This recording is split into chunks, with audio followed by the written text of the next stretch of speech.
Үй жағдайында жөтелге қарсы қарапайым ғана әдісті білсеңіз, жөтелді тез жеңесіз. Бұл туралы білгіңіз келсе, видеоны соңына дейін көріңіз. Сондай-ақ бұл каналда сіздің денсаулығыңызға пайдалы барлық ақпараттар бар, сондықтан бірден тіркеліп алыңыз. Үй жағдайында мына 4 әдіс құрғақ жөтелге ем болады. Құрғақ жөтел кенеттен пайда болып, бірден басылатын жағдай емес. Бұл ағзаңыздың дабылы. Жөтел тыныс жолдарының шырышты қабаттары зақымдалған кезде пайда болады. Ал қақырықтың тым тұтқыр болуынан жөтел құрғақ болады. Нәтижесінде біз қақырық шығара алмай қиналамыз. Өздеріңіз білетіндей өкпе қақырықтан тазармай жөтел басылмайды. Ендеше құрғақ жөтелдің неден пайда болғанын, оны жеңілдету және жою үшін қандай әрекеттер жасау керектігін білуіміз керек. Құрғақ жөтелдің пайда болуының бірнеше себептері бар. Құрғақ жөтелді емдеу үшін алдымен оның себебін анықтап алу керек. Тыныс алу жүйесінің аурулары бұл бронхтардың, трахеяның және көмейдің қабынуы, пневмония, бронх демікпесі, тіпті ересектерде балаларға қарағанда әлде қайда сирек кездесетін және жеңіл түрде өтетін көк жөтел болуы мүмкін. Қоздырушы ауруға байланысты жөтел құрғақ болуы мүмкін. Мысалы, ларингит кезінде жөтел қарлығып шықса, бронхитте жөтел ысқырық сияқты болып шығады. Дәрілік препараттарға жағымсыз реакция қан қысымын төмендететін дәрілер кейбір адамдарда құрғақ жөтелдің пайда болуына ықпал етеді. Егер сіз ішіп жүрген дәріден кейін жөтеле бастасаңыз, дәрігеріңізге ескертіп, басқа гипертонияға арналған препарат таңдаңыз. Ұзақ уақыт темекі шегу, темекі түтінінің құрамына кіретін заттар бронхтардың тітіркенуін тудырады, сондықтан да темекі шегетіндердің бәрінде құрғақ жөтел болады. Газ немесе шаңды ортада жұмыс істейтіндердің де жағдайы осындай болады. Оларда да жазылмайтын құрғақ жөтел болады.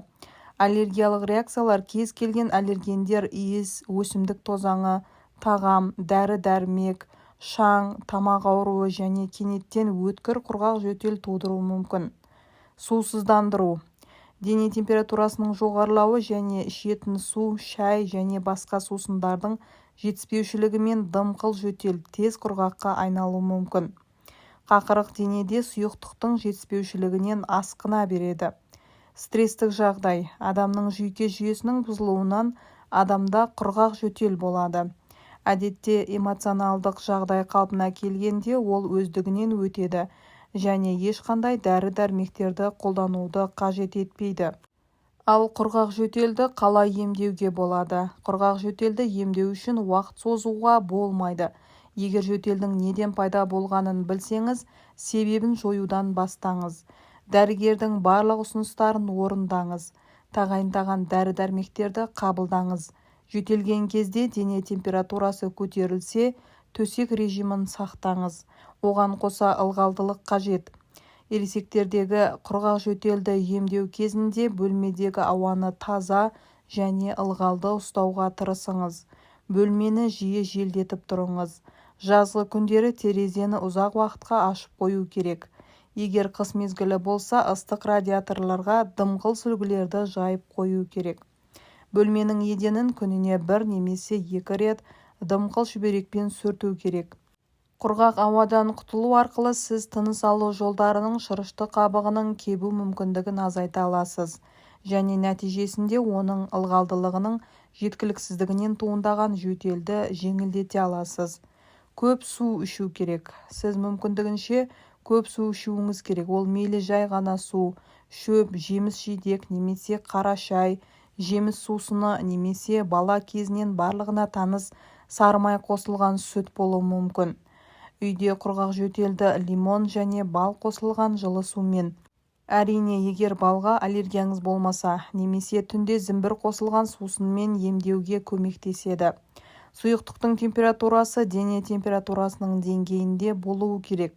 Суды көп ішу құрғақтықтан арылуға, немесе сұйықтықтың жетіспеушілігінен туындаған бронхта қақырықтың қоюлануын болдырмауға көмектеседі.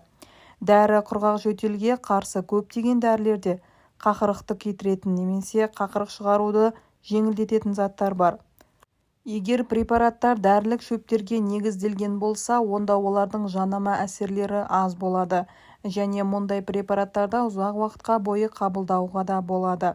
Сондай-ақ арнайы жаттығулар.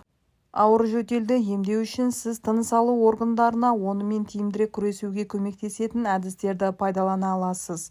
Пасторальды дренаж деп аталатын жаттығулардың тұтас кешені бар. Ол дәрігердің ұсынысы бойынша жүзеге асырылады және қақырықты шығаруға көмектесетін арнайы тыныс алу және дренаждық жаттығуларды қамтиды. Тағы бір әдіс перкуссиялық массаж. Ол қан айналымын жақсартады және бронхтан қақырықты шығаруды жеңілдетеді. Бұл ем ересектерге, әсіресе балаларға өте пайдалы. Ал жөтел мазалағанда қандай шайдың түрін ішкен пайдалы? Күн бір суы бір жылыған кезде адамдар жиі тұмауратып қалады. Тұмаудың жағымсыз белгілерінің арасында жөтел де бар.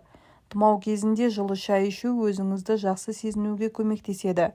Жөтелден арылу үшін қандай шайлар ішкен дұрыс? Ал қандай да бір шай түрін ішпес бұрын оның нұсқаулығымен танысып, сізге қарсы көрсетілім бар жоғын біліп алыңыз. Ең алдымен көк шай. Көк шайда қабынуға және бактерияларға қарсы биологиялық белсенді өсімдік қосылыстары көп. Көк шай жөтелді жеңілдететін құрал ретінде танымал. Оған қоса оның құрамында кофеин бар. Ол тұмау кезінде өзіңізді сергек сезінуге көмектеседі.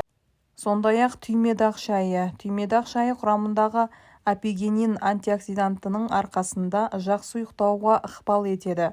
Тұмау кезінде жылдам жазылу үшін жақсы ұйықтау өте маңызды. Сондай-ақ түймедақ шайында пайдалы өсімдік қосылыстары көп болғандықтан, ол қабынуға қарсы қасиетке ие.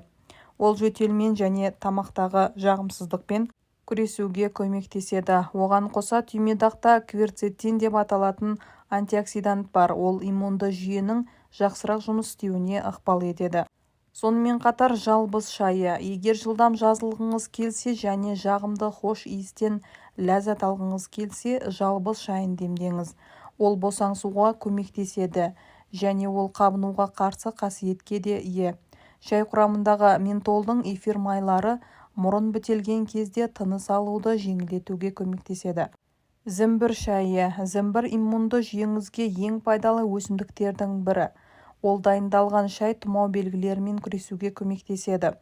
Ол қақырық шығарушы құрал ретінде әсер етеді. Сондай-ақ ол жүрек айнуды басады, қабынумен күреседі, ас қорытуды жақсартады және ауырсынуды басады. Сондай-ақ эвкалипт шайы. Эвкалипт жапырақтарынан дайындалған шай қабынуға қарсы қасиетке ие. Оны ішіп қана қоймай, сондай-ақ онымен тамақ шаюға да болады. Ол тамақтағы қабынуды тыныштандырады. Сонымен қатар қызыл күрең шайы, яғни эхинацея, тыныс алу жолдарының инфекциясын жоюға арналған құрал. Мұндай шай қабынуға қарсы қасиетке ие. Ол иммунды жүйені қатайтуға көмектеседі. Қызыл күреңде сапониндер деп аталатын эфир майлары бар. Олар ағзаға жағымды әсер етіп, жөтелді басуға көмектеседі. Сонымен қатар бөрі тарақ шайы, яғни гибискус, антиоксиданттарға және С дәруменіне бай. Ол дене қызуын түсіруге және құрғақ жөтелді жеңілдетуге көмектеседі. Қандай да бір шайды тұтынудан бұрын дәрігер кеңесін алыңыз. Осы және басқа да пайдалы ақпараттарды жіберіп алмау үшін каналға тіркеліп алыңыз. Ал бұл видеоны жақындарыңызбен бөлісе кетіңіз.